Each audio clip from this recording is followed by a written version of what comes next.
The Dynasty fantasy football market is full of disagreement. So today we thought we would have some debates. Today we're talking about 10 contentious players in Dynasty fantasy football. And the inspiration, the source of this video was coming from one of our partners over on Flock Fantasy. Avery from the Dynasty domain put out a February ADP tracker. So if you guys are interested in that, of course, you know where to find it. Essentially what he did was track the min and max points where some players were going off the board in startups, creating a standard deviation, or, these are the contentious players in Dynasty. We don't know where to value these guys. So we took the 10 biggest standard deviations, a couple at each position, and we're going to debate their value and talk about exactly what we think of them. So it should be a fun video.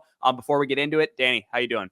Doing well, doing well. And yeah, you guys are probably in the midst of your startup season right now. There's going to be a lot of players that Dynasty players disagree on the market. And it's our job today to break it down, whether we are closer to the high end, closer to the low end, or somewhere in the middle for the valuation as shown in today's video.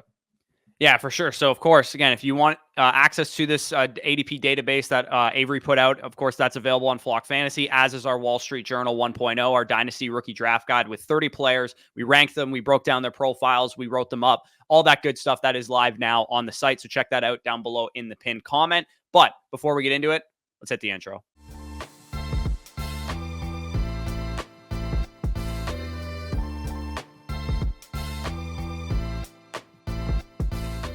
All right, so as we talked about in the intro, these are the 10 most contentious players in Dynasty Fantasy Football startup drafts. Again, the source of that being their standard deviation for where they go at a min point, meaning their highest drafted position, and their max point is very high and a very wide range of outcomes in the opinions of Dynasty players. So let's kick things off with a couple quarterbacks. We're going to start with Russell Wilson, quarterback currently of the Denver Broncos, not really for sure, definitely not probably back with the Denver Broncos. That could be part of why he's so contentious, but I'll let you kind of break that down and we'll break down exactly where we have him ranked. I have him at 124 overall. You have him at 111 overall. He's currently going off the board 119 on average, but as high as 62nd and as low as 135.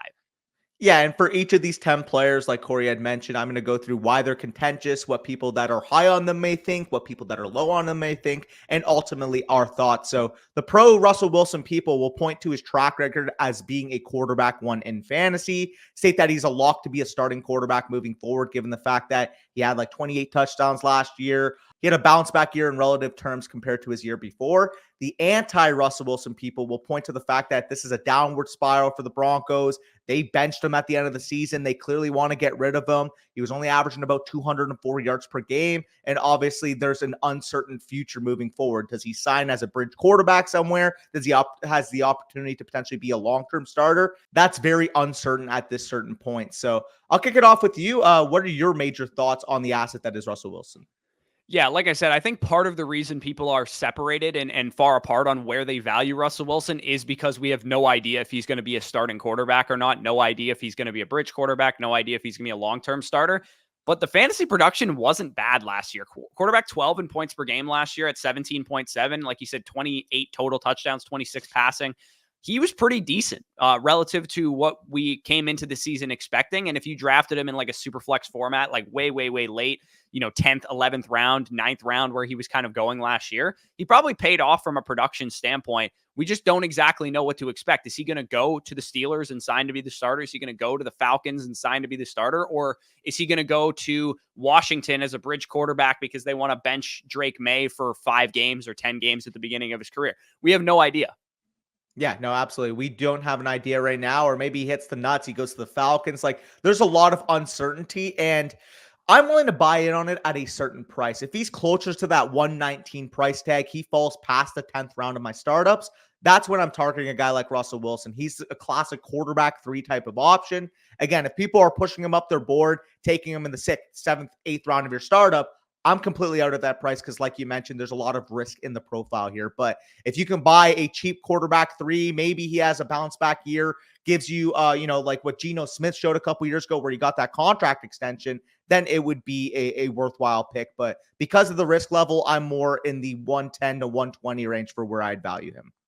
Yeah, absolutely. It's really all going to depend on what his long-term insulation is because he's old. He's not going to go up a ton Yeah. in value. It's just really all about the 1 year or 2 year, 3 year projection with him. So if he can give you back-end QB1, high-end QB2 numbers at a cheap price tag for contending rosters in the 9th to 11th round of a startup, I'm probably in on that price tag. But again, I don't think the value accumulation potential is such that I Agreed. would take that risk now. I would probably just wait until we see where he actually signs and pay maybe a 10% tax on a good landing spot or 10% discount on a bad landing spot or whatever. So Russell Wilson's kind of an interesting topic. Could he be washed? I don't exactly know, but I do think he has enough pedigree that he'll get at least a good enough chance to start in the NFL, given that he was at one point on trajectory to be a future Hall of Fame quarterback with multiple, Super Bowl appearances and all that kind of stuff. So number 2 quarterback on this list, and then we'll break down some position players, is of my Tampa Bay Buccaneers. Baker Mayfield, quarterback currently of Tampa Bay, going as high as 69th overall in startups, as low as 131st overall in startups, on average going 94th overall in startups. I have him at 90, you have him at 81. What's the pro and con case here for Baker Mayfield?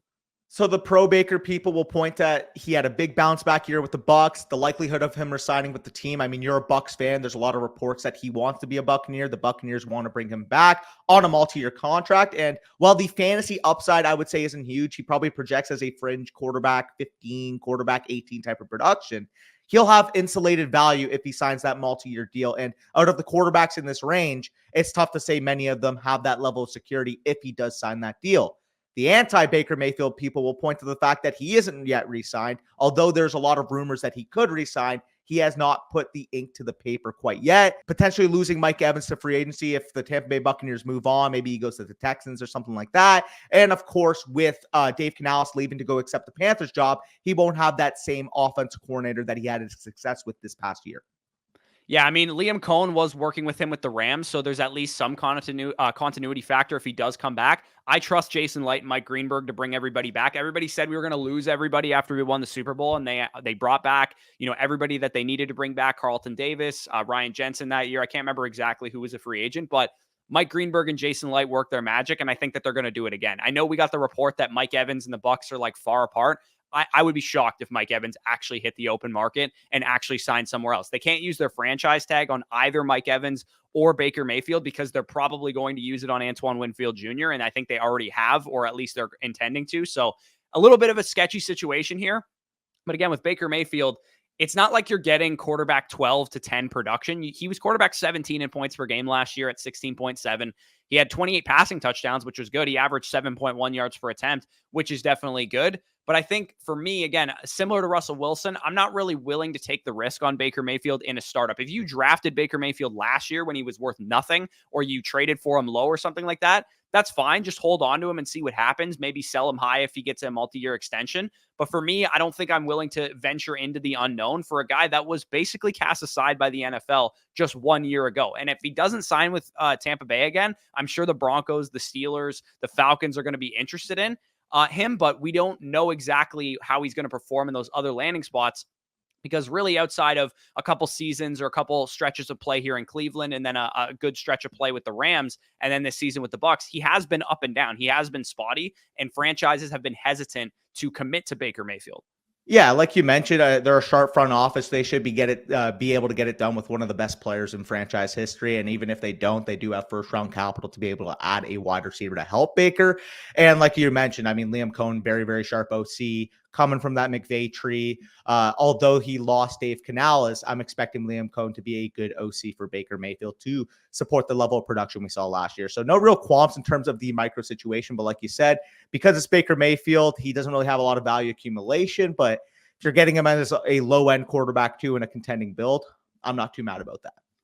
Yeah, for sure. So let's move on to the position players here. We have Rashee Rice, wide receiver from the Kansas City Chiefs, a guy that is a lot more highly valued so far than the ones that we've talked about. Average ADP of 51, 25 is his min, or as like the highest he's going, so like an early third rounder. And then the lowest he's going is around 68, so kind of like that 6th, 7th round range. With Rashee Rice, I mean, I have him at 42. You have him at 48. We're kind of on the higher end of the Rashee Rice ADP projection. So I'll let you, shake out why he's so contentious, and then we'll talk about why we're higher on him. Yeah, why is he so contentious? I mean, people that are pro Rashee Rice will point to the fact that he has insulated value playing next to Patrick Mahomes. He proved enough throughout the 2023, both regular and postseason, in my opinion, that he can be a huge difference maker for this offense. The anti-Rashee Rice people will point to the fact that he had a lackluster prospect profile and the fact that KC will more than likely add a wide receiver in the draft, whether that's at 32, whether that's at 64. There should be another wide receiver added to this core. And I'll let you kick it off with why we're not worried about even if they add a wide receiver, because Rashee Rice showed so much promise down the stretch. Yeah, like it's not just that he's connected to Patrick Mahomes and the Kansas City Chiefs. He was legit good on his own, even if he was playing for the Carolina Panthers this year, who had the first pick in the draft. Like rookie wide receivers, according to our buddy Dynasty IM, who have posted 12 plus points per game, fantasy points per game in PPR, and an 85 plus PFF receiving grade. You got Odell Beckham, Justin Jefferson, Garrett Wilson, Michael Thomas, Terry McLaurin, Puka Nacua as well from this rookie class, and Rashee Rice. So, I mean, we're talking about a guy, wide receiver 28 as a rookie with 13.3 points per game, wasn't a full-time player until midway through the season. That was better than Garrett Wilson's numbers rookie season. That was better than Chris Olave's numbers rookie season from a fantasy projection standpoint. And if you look at including the regular season and the postseason, we had 130 targets, 1,200 yards, 8 touchdowns, I believe, 27.4% target rate during the regular season. Top 7 in red zone targets at the position during the regular season, 10th in yards per route run during the regular season. This guy was very, very good. It wasn't just that he was playing with Patrick Mahomes. Yeah, and obviously the rebuttal that people are going to have in terms of the target competition, that is a fair rebuttal. They could add a wide receiver. I fully understand that. But we're trusting the rookie who produced at this type of rate, especially down the stretch. I mean, for the first portion of the year, for the first 8 games of the year, the guy's route participation simply wasn't there. Once that route participation spiked up to the 85 to the 90+%, which is what we want to see from a rookie wide receiver, getting more involved down the stretch, he was an absolute stud in fantasy football. He was a legit top 12 level wide receiver down the stretch. And although I wouldn't go as far to say that he should be valued like Puka Nacua, like as a top 25, top 30 asset in terms of super flex drafts, I think he's a very strong round 4 pick. If you can get this guy, let's just say at his ADP right now, around that, 412 type of area, you're pairing him with Josh Allen, you're pairing him with maybe Jahmyr Gibbs and Puka Nacua, you have a very, very strong team on your hand here. I think Rashee Rice projects favorably long-term, and I think he's a clear-cut top 20 wide receiver in Dynasty.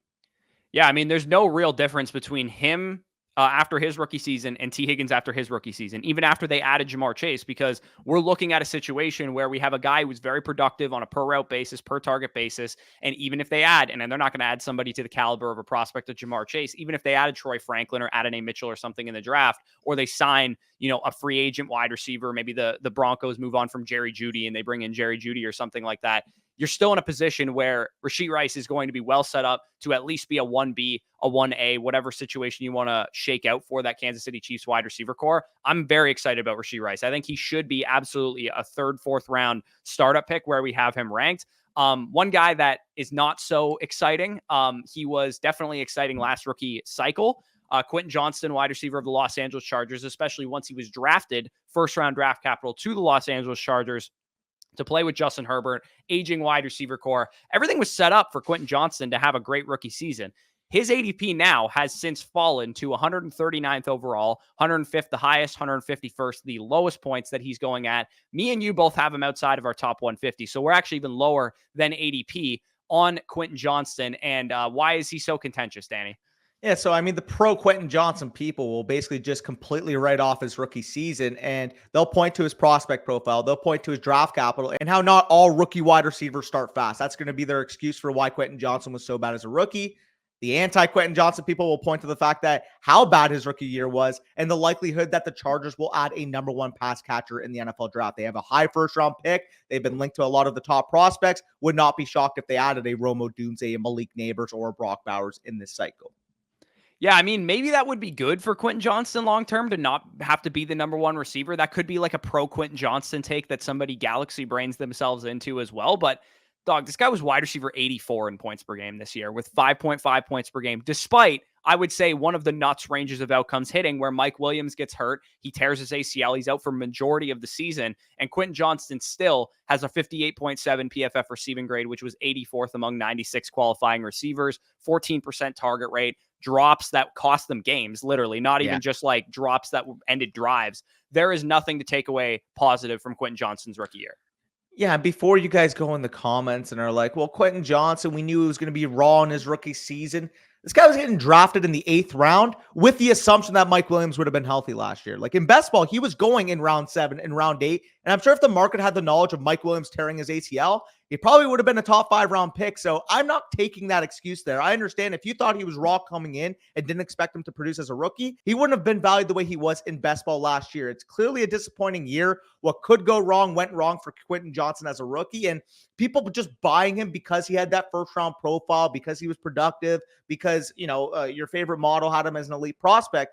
I understand at the time why he was a valued commodity, but we have to take the context that his rookie season was so bad that you can't have that type of expectation for him. Could he bounce back and be a wide receiver 3? Absolutely. But even a wide receiver 3 pegging at this point is optimistic thinking for what Quentin Johnston showed as a rookie. Yeah, hopefully Jim Harbaugh and the scheme that they bring in there can use his skill set a little bit better. Yeah. But at the same time, man, like you have to have no expectations of Quentin Johnston going forward. And that's what an outside the top 150 ADP would suggest where we have him ranked. So yeah, if he hits any kind of like wide receiver 3 production, that's good. But wide receiver 1, wide receiver 2, I mean, he's a face planner. He's got a 95% chance of never hitting that type of production, even though he plays in what projects to be a pretty good offense with a great quarterback long term, and they're going to add some pass catchers to probably make the offense better. It's just not a good situation for Quentin Johnston. So for us, we're probably out on the price tag that he's still kind of going at a decently high price tag, given how bad his rookie season was. And if you have Quentin Johnston, any second round pick, and I'm out. I'm cashing out. Any second round pick, 25, 26, 24, doesn't matter. I'm cashing out on Quentin Johnston's range of outcomes because I just personally don't believe that he's going to turn into anything. So number 5 on this list, guy that is very contentious in Dynasty right now, who is very, very highly valued, is Puka Nacua, who is going as early as pick 14, so an early second rounder, as late as pick 35, so kind of like a late third rounder here. 27.86 is his average ADP. I have him at 25 overall. You have him at 17 overall. Why is Puka Nacua so contentious here? And people that are pro Puka are going to point to the fact that this was arguably one of the greatest rookie seasons of all time, up there with the Jamar Chases, up there with the Justin Jeffersons in terms of rookie seasons. And I'm more than happy overlooking that questionable prospect profile because of what he has shown at the NFL level. The people that are anti-Puka are going to point to the fact that he's not as talented as some of the other top 30 players in startup drafts and how he's situationally dependent on Matthew Stafford, on Sean McVay. And I want to ask you where you're at with it. Clearly, I'm high on him, having him at 17, but I'll let you make the case as well. Yeah, I'm about at market right now, which is 27. I'm at 25. I agree there is some situational dependence with Sure. Puka Nacua. If Matthew Stafford or Sean McVay were to retire, which is both been in the range of outcomes for both guys, even though McVay is really young and Stafford probably still has some years left. We've heard whispers that they might do that. I do think he would suffer. I do think it's possible that this season that we just saw from Puka Nacua is the best of his entire career. He plays another 10 years. He never has a season as good as this. But again, you got to bet on the ability that you saw on field his rookie season, which was 17.6 points per game, which was 6th among wide receivers, while sharing the field for more than half the season with Cooper Kupp, who is the best wide receiver fantasy season of all time. We're not talking about, random hypothetical target competition here. We're talking about a wide receiver who has literally posted the best wide receiver fantasy season of all time, 89.3 PFF receiving grade. That was top 10 among wide receivers. That was better than Jamar Chase. That was better than Garrett Wilson. That was better than a number of great wide receivers around the NFL. So yes, he's a very talented player. He wasn't thought to be a very talented player coming out of college, but he proved it in the NFL. And that rookie season data is more important than anything he posted in college. But I understand to some degree being a little hesitant putting him as dynasty wide receiver 3, like he probably would have been if his name was Jackson Smith-Njigba and he had the rookie season that he had. Yeah, and I bake that in a little bit because he's my wide receiver 7 at this current point. The big micro difference in our rankings is that I have the wide receivers a little bit higher than you. You probably have a couple quarterbacks, a couple running backs mixed in. I do have the running back position specifically a little bit higher than you do because I view Bijan, Breece Hall, Jahmyr Gibbs as like head and shoulders above their position group. Which is perfectly fine. I do think that any way you slice it, the 16 to 25 range in the startup is pretty even anyways. But I mean, why we're pro Puka, nearly 1,500 receiving yards as a rookie is extremely impressive any way you slice it. And instead of making excuses for why it happened, the scheme, he was force-fed targets in the first few games with Matthew Stafford, we should be embracing a 22-year-old 5th round pick for being as productive as he was. I learned from Amon St. Brown 2 years ago. Stop doubting legit difference makers because of where they were selected from the NFL draft and just embrace that consistent production they brought. Amon St. Brown proved himself to be a big steal a couple years ago, and I think Puka Nacua could end up being valued like Amon St. Brown, where across the board, people are ranking him as a top 15 overall asset, hence why I'm ahead of the curve having him at 17. Yeah, it'd be one thing if he had like 950 yards and 6 touchdowns and Cooper Kupp was cut and we were like projecting a huge leap forward, but he literally already did it from every facet with Kupp on the field or without Kupp on the field. So like as a 5th round pick, you got to come in and knock out expectations. And he absolutely did that, posting the highest receiving yardage season a rookie wide receiver has ever posted. So pretty insane that people are still doubting Puka, but I understand not throwing him all the way up there as like a top 15 asset in Dynasty because of the value of a quarterback position. In a one quarterback startup, he's probably a 1st round pick or at least a late 1st round pick, easily, which I understand. But in a super flex league, quarterbacks, running backs, and, maybe even Sam Laporta factor in as guys that you might potentially want to have over Puka Nacua going forward. So let's move on to the running back position here. Started off with a guy that has been a king for fantasy football for a long time. Nick Chubb, running back of the Cleveland Browns, going as high as 79th overall, as low as 144th overall. So big time contentious separation with where we should be valuing Nick Chubb right now. Average ADP of 113. Contentious. I mean, it's pretty obvious, I think, for those of you guys that know why he's so contentious, but I'll let you outline it anyway.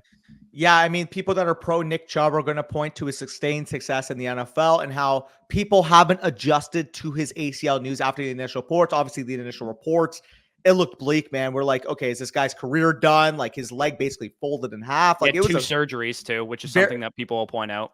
Very sad situation.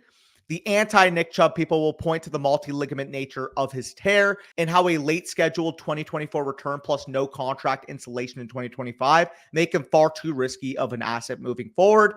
And I'll just say it right now, we're more so on that frame of mind, hence why I have him at 130 and you have him at 137.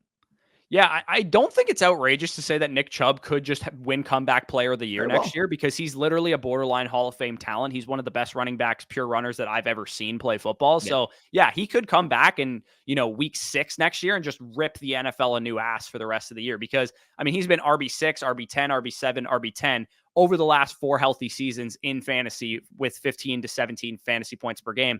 In that standpoint, despite never catching passes, pretty much, he's in PPR leagues. He's already at a disadvantage, and he's already just kind of tearing the NFL like he usually does. And now you have the injury factoring in the fact that he's over 27 years old. He has all these carries under his belt.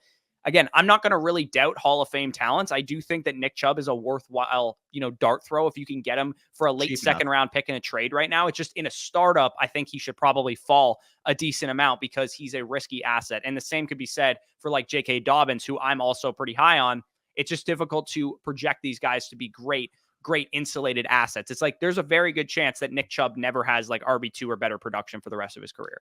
And I'm glad you made that relation. If you're already in a league and you're a contending team and you want to throw a late 2 at Nick Chubb because you banked up some picks, that's one thing. But actually pulling the trigger on Nick Chubb in a startup, I just can't get at a top 100 valuation at this point. I'm not ruling out the return. I mean, this guy's a Hall of Fame talent. He's a generational athlete for a reason. Like he could very well prove me wrong in that regard, but expected return late in 2024. He's entering the final year of that 3-year contract that he signed. His immediate production value obviously is going to be dinged coming off the ACL. And when the Browns don't have that guaranteed money going into 2025, is he even a lock to come back to the Browns? Is he even a lock to be a full-time workhorse running back moving forward? There's a lot of questions, man. So because of that, I would rather wait maybe if I want to get a win now running back, go for a guy like James Conner, go for a guy like Aaron Jones later in the draft rather than pull the trigger on Nick Chubb. Yeah, I mean, I've even seen reports floated out there that he might be a cap casualty this year, let alone, coming into 2025. It's possible that they restructure, rework, his contract going forward based on his recovery and how it's going and that kind of thing. So definitely an interesting case study. We'll see how it shakes out. Again, if I'm going to not put it past anybody like Nick Chubb to come back and be as dominant as he was before, he definitely could do that. It's just you have to factor it in. Like if he was 22, it would be one thing. He's 27 and he has a lot of wear and tear on his body already. So it's not the same as him saying, oh, in college, he came back from a catastrophic knee injury. It's like he was like 19, 20 years old when he did that. So that's a big difference when it comes to mileage and age on the tread there. So these next 2 running backs are both the type of dudes you only draft if you're building a competitive team, but nonetheless, they are contentious regardless. So Saquon Barkley going off the board as high as 32 overall. I would imagine that's a more redraft centric casual room that's doing that. Yeah. 73 overall is his low point in terms of his of his value. You're on the low point of it. You have him at 72. I'm at 60. His average ADP is 57. So I'm a little bit more in line with consensus. You're a little bit more in line with the pessimistic people on Saquon Barkley. Why is he so contentious? Yeah, because right off the bat, running backs are going to be contentious. In some more casual rooms, like you said, they'll push him up to 32. In other rooms like ours, he's going to fall closer to that 60, 73 mark that we have listed here. The pro Saquon Barkley people will point to his sustained production as an elite fantasy running back and the level of talent he possesses as a 3-down workhorse between the tackles in the receiving game. He's shown it and proven it throughout his NFL career. The anti-Saquon Barkley people will point to his age, his touch volume throughout his career, and the uncertainty of his next destination. Is he going to be back with the Giants? Where does he go? Is he going to get that same type of workload? A lot more questions in this range on top of having an ample number of wide receiver options. Yeah, I think for me, as somebody who's in line with Saquon Barkley's ADP right now, I look at the guy who was RB9 last year in points per game, RB5 the year before. He is a UFA this year, not likely to be franchise tagged by the sounds of it. So I think one of the pros for Saquon Barkley is he should get at least a 2-year insulated value type of contract on the open market. He's 27 years old. He has 1,500 career touches, so that's definitely concerns, and he's a risky acquisition as a result.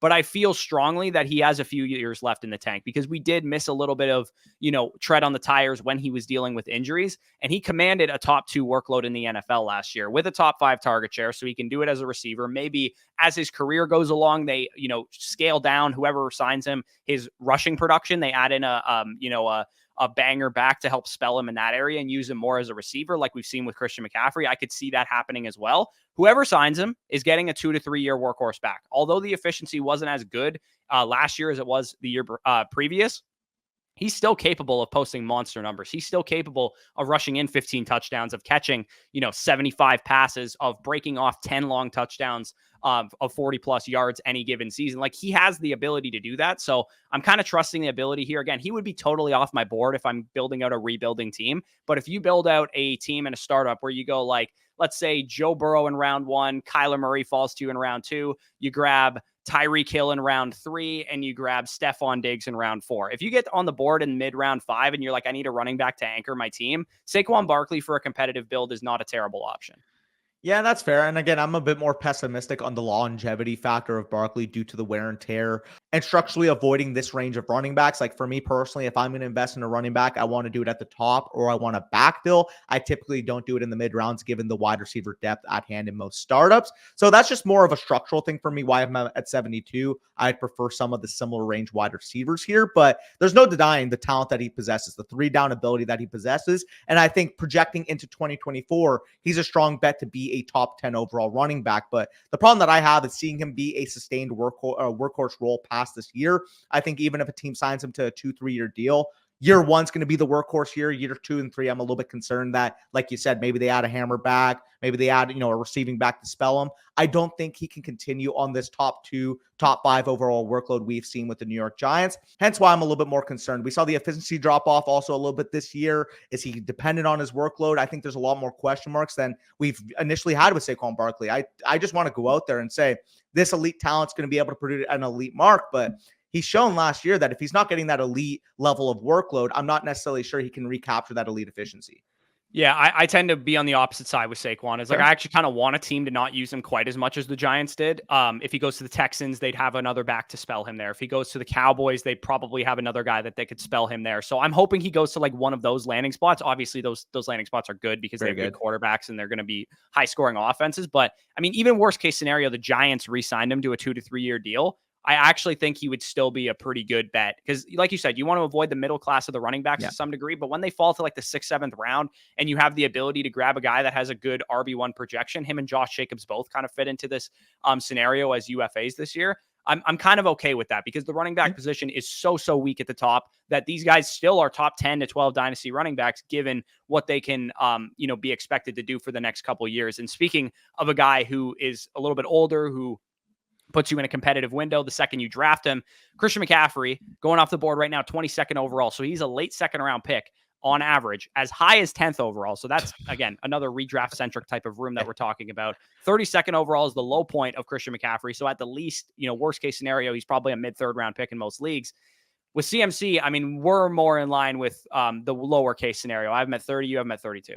Yeah, I mean, if you guys have watched the channel, you know our thoughts on taking CMC in the second round of a startup and the fact that it would never happen in any of our drafts. The pro CMC people, the ones that are taking him in the second round or possibly as high as 10th overall, will point to the fact that he is a Hall of Fame lock on one of the premier offense in the NFL that is literally built around him. Like, you take CMC out of that offense, they are not functioning the same. Kyle Shanahan tailored this offense to fit CMC, and we saw it this past year, him finishing as the RB1.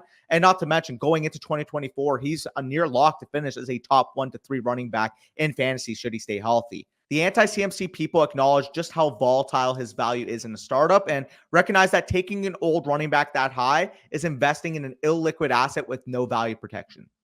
Yeah, and again, do you care about value when you're drafting Christian McCaffrey? Probably not. You're probably acknowledging that you're just drafting the top 2 running back in fantasy that he's been every healthy year since 2018, which again is absolutely absurd to say. He's maybe the best fantasy football running back in NFL history, legitimately. Like, MLT. He's responsible for some of the best fantasy football seasons we've seen, including this past year when he's been older. So the second you take him, you're competing. That's the drawback of taking Christian McCaffrey in round 2. So for me, I need to get him in round 3 so that I have more information on the draft room that I'm drafting in. Because if everybody's drafting young players and Christian McCaffrey falls to round 3, then I think he's a good pick there at that point. If you're building a competitive roster and you start your draft with 2 anchor quarterbacks or an anchor wide receiver and an anchor quarterback, and then you draft Christian McCaffrey round 3, that makes total sense to me. So again, I'm not usually one to select Christian McCaffrey because he's off the board. Most of the time I'm willing to do that. But if he's on the board in mid round 3 and you have 2 players that can get you a competitive window, and everybody in your league is drafting young players, then I think that's the time that you pivot. It's just really all about what your draft room is doing. And if your draft room is taking him 10th overall, like some of these draft rooms are doing, I am not taking him that high. There's no chance. Yeah, and for what it's worth, in terms of historical comparison, you mentioned him potentially being the best fantasy running back of all time. The only real, contender on that list, in my opinion, would probably be LaDainian Tomlinson, what he was doing in his prime. And we saw when LT reached 29, the efficiency, the workload did drop off. And Dynasty, I wasn't playing Dynasty back in 2008, but I can assure that his Dynasty value probably cut nearly in half by 1 year, because that is the nature of these type of running backs. If you're not giving that elite value over replacement production at that age, your Dynasty value, I mean, Saquon Barkley, Christian McCaffrey could be the Dynasty RB9, 50th overall player this time next year. Yeah, not even this time next year. I think midway through this next season, he could be all the way down there. If he's giving you back-end RB1 production, he's no longer the Christian McCaffrey that you drafted. You need this Christian McCaffrey needs to be the best running back in fantasy, pretty much. Yeah. And he'll probably be the best running back in fantasy as long as he's healthy. It's just that you have to factor in the downside risk, which is what makes him a contentious topic, because some people I've heard say he's the RB1 in Dynasty for this foreseeable future. And he needs to do something that is absurd for the running back position to live up to that billing. He needs to be a dominant RB1 for the next 3 to 4 years to be able to be saying that he is the RB1 in Dynasty still. Yeah, no, I completely agree, especially when you got guys like Bijan Robinson, Jahmyr Gibbs, Breece Hall, who are all, favorable RB1 bets and also under 25 years old. It's just a safer bet from a value accumulation standpoint. If Bijan Robinson goes out and is the RB1 in fantasy next year, he's going to be a top 15 overall startup pick. If Christian McCaffrey goes out there and is the RB5 in fantasy next year, he's probably going to be going in the 4th or 5th round. Like, that is the divide that we have here because of the age. Yeah, and maybe even less than that, because him finishing RB5 would be a huge disappointment to the first overall pick that he's probably going to be in redraft leagues. So he could even be in Austin Eckler, Tony Pollard territory if that happens, even though RB5 is a great finish for most of the time. It's all about the expectations you have going forward. So let's end this conversation with 2 tight ends here. We have Pat Freiermuth, tight end of the Pittsburgh Steelers, going off the board on average, 116th overall, 74th at the high end, 148th at the low end. Pat Freiermuth is a contentious topic because he wasn't good this year. 109 is where I have him. 133 is where you have him. So we're actually a little bit far apart on this. I'm actually ahead of market. You're behind market. Yeah, and I mean, the pro Pat Freiermuth people will point to his prospect profile, productive first 2 years in the NFL, and expect the player that we saw in 2022 rather than the player that we saw in a down 2023. The anti-Pat Freiermuth people will point to his aggression in 2023 and the nature of being a tight end 2 in Dynasty, pushing his value down. So I'll let you kick it off while you're a little bit higher, and I'll rebuttal with why I'm a little bit lower. Yeah, with Freiermuth, like you said, he was a great prospect. Coming into the league, he had a great rookie season. He scored like 8 touchdowns as a rookie with a washed-up Ben Roethlisberger. His second year in 2022, he had a revolving door of a rookie quarterback in Mitch Trubisky, and he was top 10 in target share, target rate, air yard share, receiving yards, yards per route run, everything that you could want as a second-year tight end. Again, he's a young player still, and tight ends typically don't produce until their third, fourth, fifth seasons anyway. Sam Laporta is not the standard. He's the outlier. Guy legit needs a quarterback. Like, get him anybody that's better than what he's been dealing with. Arthur Smith's scheme may have been detrimental for Kyle Pitts, but as a traditional inline blocking tight end like Pat Freiermuth, I think he'll be fine. I think he'll inherit the Jonnu Smith type of role, only he's a much better player, much more consistent than Jonnu Smith. So if we get Ryan Tannehill as the starting quarterback here, if we get Russell Wilson or Justin Fields or Baker Mayfield as the starting quarterback for Pat Freiermuth, I think he's going to be a tight end 1 projection as soon as next year. So I don't think he's a tight end 2 in Dynasty because he's very young. He's very talented. Maybe he signs elsewhere in free agency after the Steelers fail to address the quarterback position yet again. I'm not sure what his future lies, but in Dynasty, I'm investing in the talent of Pat Freiermuth. Yeah, and you mentioned that you view him as a tight end 1. That's where I'll rebuttal a little bit, simply because the depth options at tight end nowadays, I mean, you go pretty deep. My tight end 12, my tight end 11, my tight end 10 respectively are Dallas Goedert at 12, Jake Ferguson at 11, Travis Kelce at 10, all of whom I think have proven more at this current point. I don't consider myself anti Pat Freiermuth by any stretch. He more so just tail ends the tight end 13 to 18 range for me. And I push that range a little bit down due to the lack of scarcity at that position. I really don't see a big difference between guys like Pat Freiermuth, guys like Michael Mayer, Cole Kmet, Evan Ingram, incoming Jatavian Sanders, guys like Greg Dulcich. I view them as very similar. The reason why I prefer some of those other guys is, like you mentioned, the situational stability. If Pat Freiermuth got a huge upgrade at quarterback tomorrow, I have no problem having him at the top of that tier. But versus guys like Cole Kmet, who could potentially have Caleb Williams, a guy like Evan Ingram, who's been a tight end 1 producer and has Trevor Lawrence, and more potential upside, in my opinion, from guys like JT Sanders, if he goes in the second round to the right landing spot, Greg Dulcich, who got his season wiped away this year, but showed a lot of flashes in his rookie season. And of course, the prospect profile I expected of Michael Mayer coming in, projecting forward with that Las Vegas Raiders team. He's well within that tier for me. He just doesn't top it. Yeah, that's fair. I guess he's just a little bit towards the higher end of that tier for me. That's pretty much the difference between those guys. And we're going to close out this video with another contending asset. Channel Classic. Contending. Again, the second you select this guy, you're contending.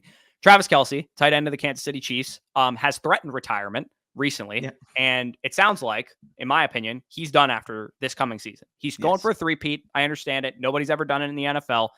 Patrick Mahomes, he's enticing to work with. You have a superstar girlfriend. She's the most famous woman on planet Earth. Travis Kelce goes off the board 64th overall on average, 36 the high end, 84 the low end. So very, very spread out, very, very widespread of where you're actually getting Travis Kelce.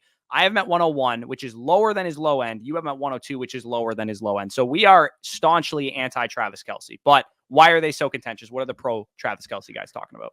Yeah, and I mean, if you've watched the channel literally like the last 3 years, it feels like we've talked about selling Travis Kelce in Dynasty. The pro-Travis Kelce people will simply point to the fact that he's arguably the best tight end of all time, who has been a top 3 finisher at tight end in fantasy every year since 2016.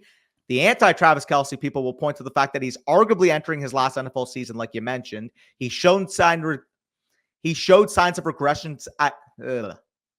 He showed signs of regression at times during this past season, and that the Chiefs could very well dial back his workload. They add a receiver. Maybe they say, hey, Travis, like, we're not going to give you the 10, 11 targets per game. We want to save you, want to keep you fresh for the playoff run that we inevitably would have.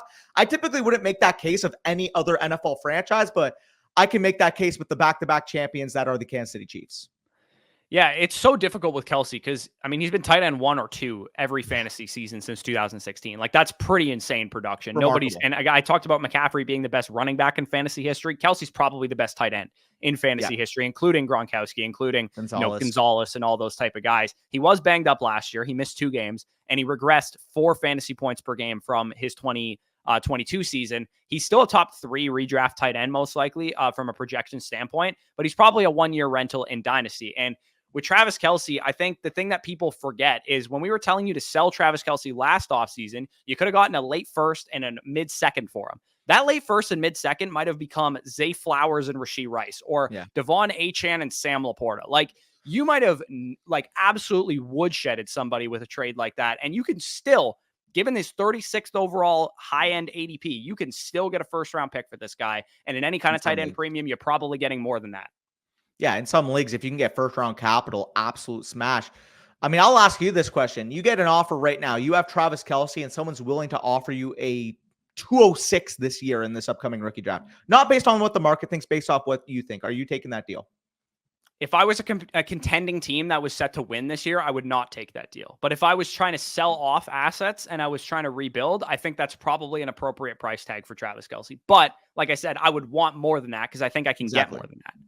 Exactly. But the fact that you're willing to accept that type of deal, if push came to shove, no other competitive offers came in your league, and you were trying to, sell off Travis Kelce, that kind of speaks volume to the fact that this guy's going in the top 100, and we have that type of difference in the market. In sharper leagues, I mean, trying to get any first-round capital for Travis Kelce is going to be a really tough thing because of the fact that the rumors of him retiring, because of the fact that he showed regression this year. It's very scary, man. As soon as he doesn't produce at a top 3 level or retires, that's a dead asset. Yeah, exactly. You can't draft a dead asset 36th overall. Like, I don't care how good you think you can contend. That is ridiculously high. Yeah. Like, you need to get this guy in round 8, round 9, round 10 for him to be justified at that cost, which is where we have him ranked. And even then, I'm like, am I going to press the button on Travis Kelce? Unless I've built out a staunch contending only roster, like he's probably off my board entirely. Yeah, like say you got the 102, you got Mahomes, maybe at the end of the second round, you got, Garrett Wilson or Puka Nacua something. And then third Brees round, maybe in the Christian third round or McCaffrey, something. Brees, someone like that. Like say you built a strictly contending roster, your quarterbacks are like Patrick Mahomes, Kirk Cousins, and Russell Wilson, and you want to add Travis Kelce to stack with Patrick Mahomes. That's one thing, but like you said, that has to come at the 8th, 9th, 10th round area for me to pull the trigger on it. Not, round 4, round 5, like some leagues will have him valued at. Yeah, so he's a contentious topic for sure because, again, you can make the argument that 1 year of value over replacement production at tight end is worth a high-end asset like a late first-round pick or an early second-round pick.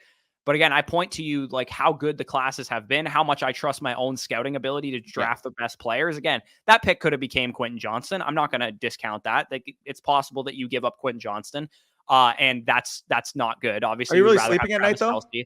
But that's the low end, right? Like think of Zay Flowers, Devon Achane, even the middling Zach Charbonnet, Will Levis projections. I mean, we're still talking about those guys as assets that are similarly valued to Travis Kelce, even though they haven't really hit yet. Yeah. And I mean, worst case scenario, if you sold off a 35-year-old tight end and it ended up turning into Quentin Johnston, are you really losing much long-term?